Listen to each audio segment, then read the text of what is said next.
Les villages d'Andé et Grand Akousin, dans la région de la Mé, disposent en commun depuis quelques mois d'une unité de fabrication d'Atiéké, une usine pour accompagner l'autonomisation des femmes de la sous-préfecture d'Agou dans le département d'Adzopé. En cette période de fin d'année, la mesure d'interdiction de l'usage de pétards est reconduite. Pourquoi une telle décision du gouvernement? Ces substances explosives sont-elles réellement dangereuses? Nous aurons des réponses dans quelques minutes. Bonsoir, merci de suivre le 19h. Rendons-nous dans les villages d'Andé et Grand Akousin, dans la sous-préfecture d'Agou, département d'Adzopé. Les femmes de ces deux localités pourront désormais assurer leur autonomisation grâce à la mise à disposition d'une unité de fabrication d'Atiéké. Cette usine emploie 10 femmes. C'est un don du conseil régional soutenu par le conseil Café Cacao. Mamadou Kwasi. Cet Atiéké mis en sac sera exporté à destination de plusieurs localités de France et d'autres villes européennes et américaines. Cette semoule de manioc est produite localement dans cette usine installée dans le village d'Andé, dans la sous-préfecture d'Agou, propriété des femmes des villages d'Andé et de Grand Cousin. Cette usine de production d'Atiéké est une réalisation du conseil régional de la Mé, soutenue par le conseil Café Cacao. 10 femmes travaillent ici à temps plein. Environ 2000 emplois indirects ont été créés grâce à cette activité. À travers ce financement de 80 millions de francs CFA, le ministre Patrick Kachi, président du conseil régional de la Mé, et son équipe veulent faire de l'autonomisation de la femme une réalité dans leur région. On s'est rendu compte à l'expérience que le meilleur retour sur investissement pour les projets que nous initions est celui que nous faisons dans la femme.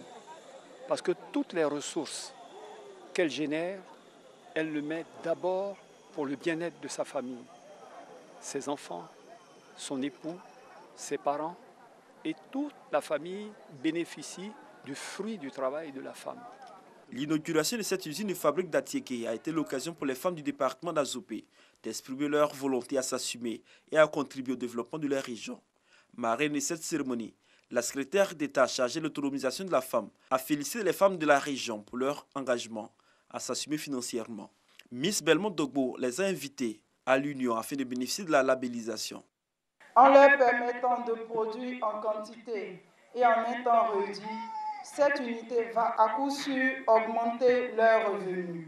Elles pourront ainsi faire face plus sereinement aux charges quotidiennes de leurs familles, être des aides pour leurs époux et soutenir leur communauté. Faire en sorte que ce que vous gagnez, non seulement vous puissiez le dépenser, mais vous puissiez arriver à épargner. Et le volet épargne, monsieur le ministre, nous reviendrons vers les femmes d'Andé. Il faut aller à la culture de l'épargne. C'est bien, c'est bon de travailler, mais il faut penser aussi, surtout aux enfants. Après Andé, la délégation s'est rendue dans le village de Grand Cousin pour le lancement des travaux de construction d'une ferme agro-pastorale. Une infrastructure destinée aux élèves du collège moderne de ce village, afin d'apprendre des métiers dans le secteur de l'agriculture. Le président français Emmanuel Macron a été accueilli ce dimanche par des milliers d'habitants de Bouaké, dernière étape de sa visite de 48 heures en Côte d'Ivoire. Lui et son homologue ivoirien Alassane Ouattara ont posé la première pierre du plus grand marché couvert de l'Afrique de l'Ouest dans la capitale de Béké. Ce futur grand marché, dont les travaux vont durer 27 mois à partir de ce jour, est bâti selon les caractéristiques livrées au cours de la cérémonie sur un espace de 9 hectares. Il comportera 5000 boutiques et 3000 tables.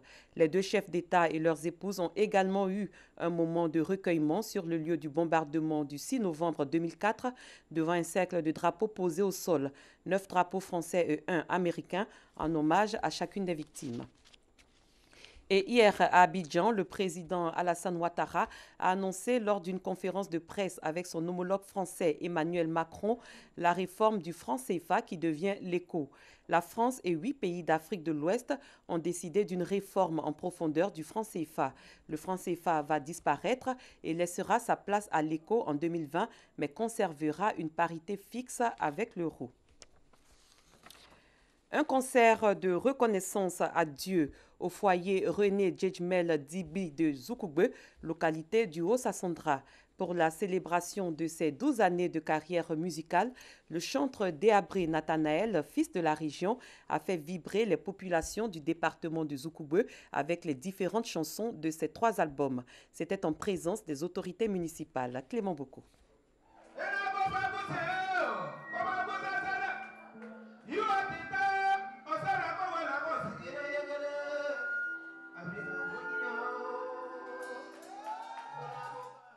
12 années de musique chrétienne célébrées à travers un concert.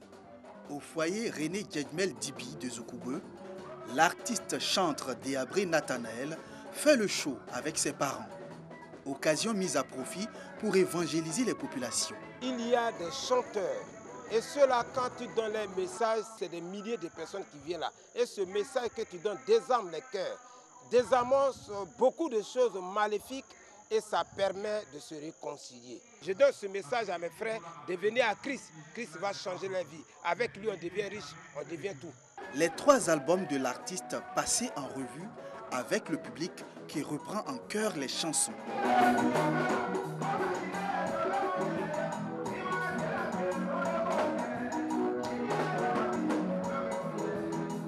C'est un artiste très courageux, très persévérant. Et donc, moi, je pense qu'aujourd'hui, il a réussi. Il y a plusieurs musiques, il y a reggae, mais lui, il a choisi le Seigneur. Moi, je pense que le Seigneur même va l'aider à progresser dans le bon sens. Plusieurs filles et fils de Zoukoubeu, venus des différentes régions du pays, ont pris part à ce concert de reconnaissance à Dieu.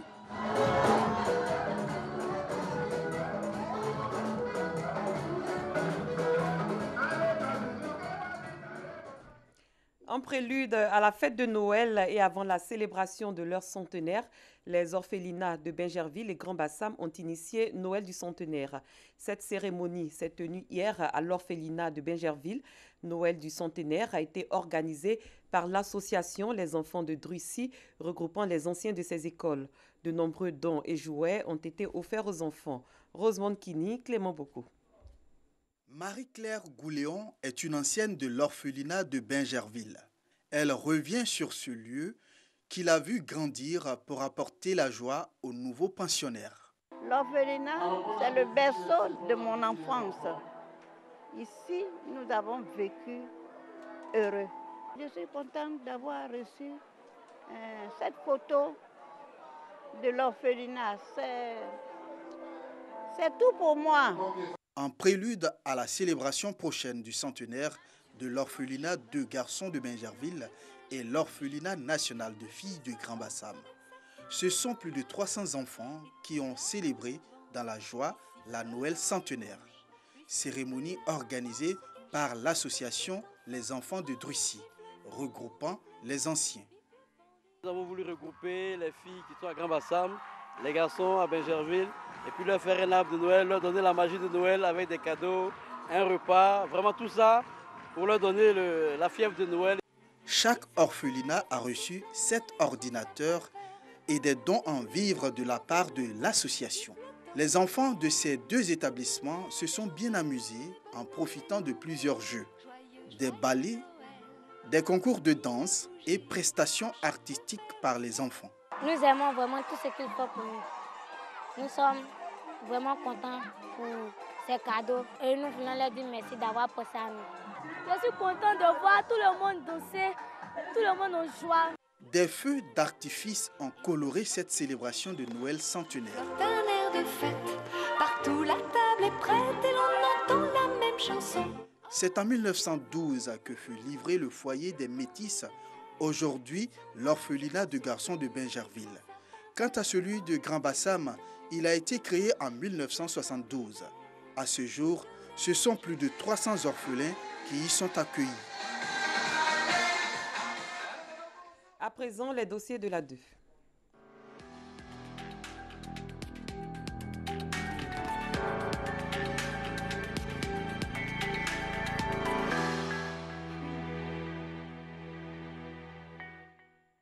Les dossiers de la 2 s'intéressent ce soir à la mesure d'interdiction de l'usage de pétards, feux d'artifice et autres substances explosives du 1er décembre jusqu'au 31 janvier 2020 inclus. Que revêt cette décision du gouvernement? Qu'en pensent les populations? Cette mesure est-elle respectée? Les pétards sont-ils vraiment dangereux? Pour trouver des réponses, je vous invite à suivre ce dossier réalisé par Dangui Dangui. Marché de Sikoji, commune de Yopougon, Abidjan. Vêtements, chaussures, cadeaux, tout ici rappelle que nous sommes à quelques heures des fêtes de fin d'année. Dans ce marché, impossible de voir des pétards. Les femmes d'ici, elles vendent les chaussures, habillement. On n'est pas dans un pétard n'est pas bon, c'est pas conseillé. Donc on respecte le gouvernement. Les pétards, feux d'artifice et autres substances explosives du genre, la plupart des personnes interrogées n'en veulent plus. À la maison, même les parents interdits, puisque nous, on était victimes de ça. On a un petit frère qui a coupé son bras dans l'affaire des pétards. Donc, ça a donné conseil à beaucoup d'hommes au quartier. Bon, l'interdiction des pétards, c'est normal parce que nous sommes quittés dans la crise. Les pétards, à chaque moment qu'on pète, les gens se souviennent encore de ce qui s'est passé. Donc, c'est normal pour l'interdiction des pétards. D'ailleurs, le ministère de la Sécurité et de la Protection civile a reconduit la mesure d'interdiction de l'usage de pétards, de feux d'artifice et autres substances explosives du genre. Du 1er décembre au vendredi 31 janvier 2020 inclus. En route pour la commune de Djamé, l'ambiance et le décor annoncent également les festivités de fin d'année. Mais aucun bruit de pétard ne trouble l'inquiétude des populations. Du moins, c'est pour l'heure. À la cité Fermont, Fanta, une résidente, regrette que les pétards viennent de temps en temps troubler le silence et le calme du quartier. Quelquefois, dans la cité ici, les enfants ils lancent les pétards. Ça nous fait souvent la peur au cœur, comme les années passées là, on a eu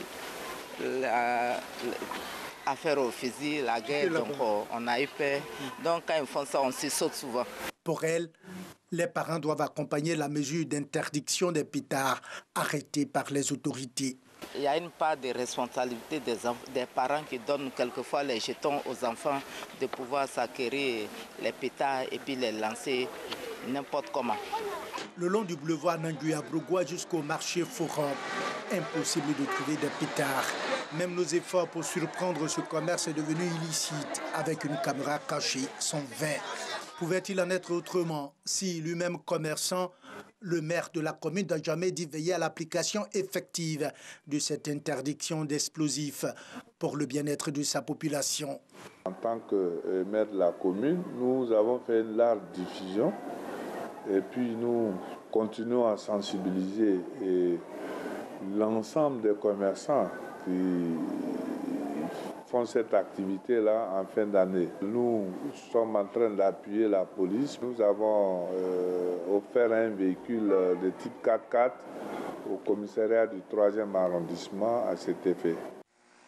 Au groupement des sapeurs-pompiers militaires, le colonel Sako insiste sur la dangerosité des pétards, des feux d'artifice et autres substances explosives du genre.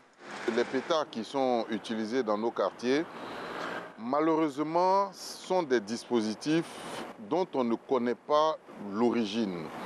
Et ils sont en principe mal utilisés. C'est des dispositifs explosifs. Ce sont des produits explosifs qui sont à la base de la confection de ce genre d'outils.